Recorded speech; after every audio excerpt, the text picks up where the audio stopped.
Hi Nyanga, it's Mother Ego here. Thank you for your question. You're asking how to improve your retail store from the beginner's level and without any kind of sponsorship. Well, my first thought would go back to, yes, as you're retailing your products and services, have you picked the right um, products to serve? Are they the popular ones? Are they the most profitable?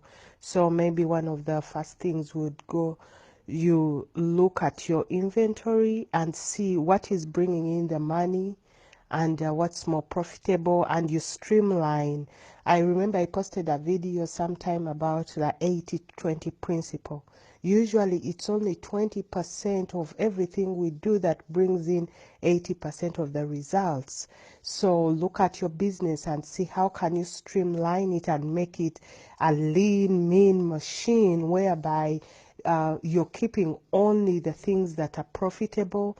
Can you add some additional services to stand out from the crowd? For example, maybe there are some customers, the ones who order a lot, where you can maybe deliver for them.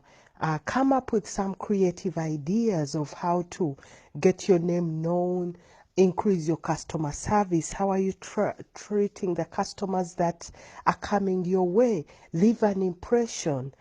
Make sure if you have help in your store, they are well trained. They know what to do. They know how to treat customers. They know how to reach out.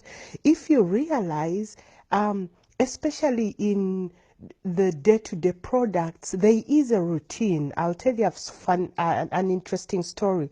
I have a store near my house. It's a health store. And one day I went in to buy their brand of toothpaste. It's like one of these health brands. And they told me they can put me on a mailing list so that every 3 weeks they mail me my toothpaste without me having to come in, and they'll charge me from my credit card. I thought that was a brilliant idea because I can save that time. I don't need to be going looking for toothpaste, yet they can mail it directly to my house and charge me same price, no shipping fees. I thought that was awesome, and I actually signed up. So come up with something creative whereby if someone comes to buy sugar every week, you can tell them, you know something, I can send someone to your house. They'll bring the 2 kilos of sugar, 2 kilos of beans, and then I'll just deliver it. So be creative. Then another thing, when it comes to keeping your books, how are you keeping your books? Are you reinvesting some of the profit back into the business to allow it to grow? Because that is a major thing. One of the things that happens with small businesses, we start eating our profits, we start paying ourselves before the profit is enough to allow that. So look at that. Hopefully it helps. And of course, as always, maintain your integrity in everything you do. And you should be okay and grow. Well, keep us updated. Let us know what's going on.